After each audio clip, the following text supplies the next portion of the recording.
How's it going, survivors? This is Clicks Gamer with Co-op Arcade, and today we are checking out the Survive the Nights official alpha gameplay trailer. Survive the Nights is a new game that is coming out from A2Z Interactive.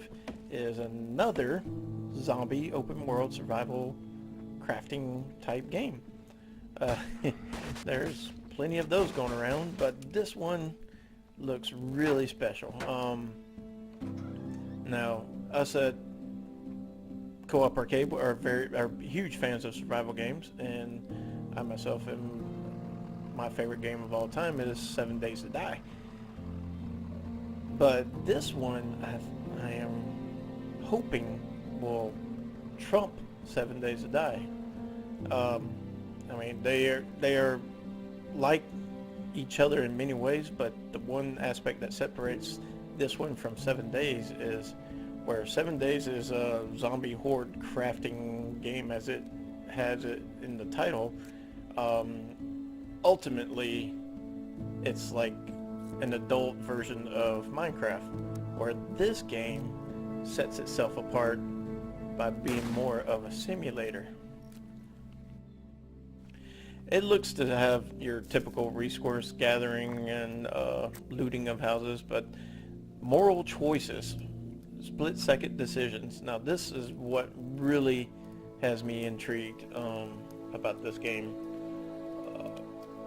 Just to throw a few out there, DayZ, it's a great game.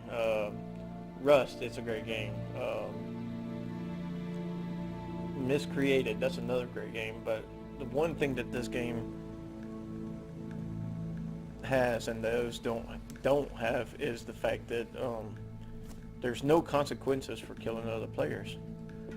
I can imagine myself in a post-apocalyptic situation, and you know, I would have a hard time taking another person's life. I mean, I would do it if the situation came up and it was you know, us or them, my family or them. But still, it has mental repercussions. There's a reason why our soldiers are going off to war and coming back with PTSD, and it's not always because they were shot at. It's sometimes the case of them, you know, taking other people's lives. So to see this being brought up into a game, I think is brilliant. I hope that it gets implemented well. Now, I've been following this game, and the vehicles, multi-purpose vehicles for mobile storage and living. I heard there's going to be different types of vehicles, but on top of that, if you ever played games like My Summer Car or I guess Automotive Simulator or something along those lines, there's going to be car parts that you can loot. I mean, yeah, DayZ has, you know, a spark plug and a tire and stuff like this. This goes even deeper. I don't think it's going to have the same mechanics as those other games I mentioned, but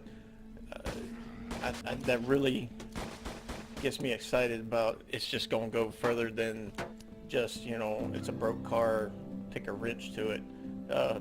There's going to be parts that you have to replace, and something beyond that of what, you know, a little bit further than that of what Miscreated and DayZ has. Environment, immersive hand-designed game world. This is a handmade map. Nothing's procedurally generated, so they're, you know, and then a lot of times that's better because you get a more quality map. I mean, I'll post a picture of the map that they have presented so far. Looks pretty good about the region. Something unique about this map versus other survival games, there doesn't appear to be any kind of biomes in this, which is a good thing because they're getting away with that by adding seasons. Now, seasons has really got me excited. You don't typically see that in a game. I played a few of them that had seasons, which, you know, like Worm has seasons, and just a few, like Stardew Valley, you know. But I'm real excited to see seasons being brought into a true survival simulator type game. Really got me excited about that. And it mentions crafting, logical, comprehensive crafting system. You see him apply mods to his rifle there, and you also see him cleaning the rifle. I read up on this. There's definitely going to be, quality rifles that you have to maintain, and if you don't maintain, it gets worse, and they'll therefore shoot worse or misfire or jam. Shows him hunting this deer, and he shows him put the deer on the back of his truck, and now he has the deer laying right next to his campfire. I wonder how intricate it's going to be with skinning and prepping the deer. I mean, most games you just hit a button and it just guts it.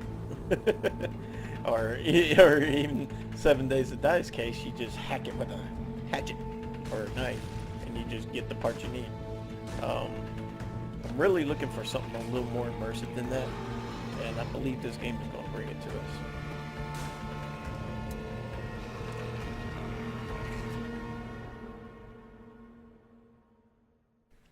Now, cooking, cook food in boiled water to reduce the chance of sickness. I've looked at the webpage in more depth of this. Basically, cooking is very important in this game, as you don't stick the meat on the grill or stove or whatever and ding, it's done, like in that one game, Stranded Deep, or in the case of 7 Days to Die, once again, you just put it on the fire and it just cooks, and it ends up in the output as cooked meat. In this game, you can essentially undercook it or overcook it or have spoiled meat. I mean, seems obvious, but especially in a simulator type game, but these different situations affect your nourishment. Now, another great thing about this game when it comes to nutrition, one of the biggest annoyances in most survival games to me is you have to eat, and that bar just keeps going down and down and down and down. And once that bar's gone, you're at starvation. And this is really off on several games. Several games you end up you having to eat something 6 or 7 times a day, especially like an ARK. And I know you can tweak that a little bit, but still it's annoying. But in this particular game, your little stomach meter or whatever, once it goes down, you don't starve to death initially, because in reality, your body can last much longer without food than a day, but instead of, you starve to death and you die, you are starving, and your health progressively gets worse and worse and worse. That would set the standard for future survival games. That seasons, harvest in the summer to prepare for winter. So one of my favorite things to do in 7 Days to Die is create the epic garden. I love gardening in that game. I love having an orchard, tree orchard. I love all the aspects of it. I hope they keep pushing it forward further and making it more in depth. This one's really got me excited because, one, you still have farming, gardening, and that is crucial to the time of the season for you to harvest your food, which also tells me that your food doesn't just, like in 7 days, you plant it and 2 days later it's grown. So when they're treating it like real crops, where you have to start, planting in the spring, and towards the end of the summer you need to harvest before winter comes around. Electrics provide power to existing circuits and machinery. 7 Days to Die is implementing something similar to this right now. Basically, at the moment in Alpha 15, they have it set up to where you just build a light and you can turn it off and on, but they're now adding generators to this. But this one takes it a step further, where you have to add a generator to, say, like your house, and wire it up so that certain switches turn on certain aspects of the house. I mean, oh man, I am geeking out over this game. I really can't wait for it to come out, but I mean, that's really got me excited. Placement and storage. Store items in lockable containers or free place them. Now, from what I've seen in this game, you know, it being the simulator that it is, there's no real, other than like lock boxes or something like that, you don't open a shelf and see square slots where you place items into and then it's there. This game has like a free place system where you just place it on the shelf. That's great. It furthers the immersion. It just makes more sense. It's aesthetically more pleasing, and I think I'm going to really like this aspect of it. Fortify and secure. Slow down enemies by fortifying and securing structures. Now this is another aspect of the free placing thing. It looks as if you can place boards just about anywhere and nail them up, which is really cool. I like that. And I like the fact that you can set up traps. I mean, these aspects are in other games too, but it's nice that they included it in here too. Now, zombies, docile during the day and combative at night.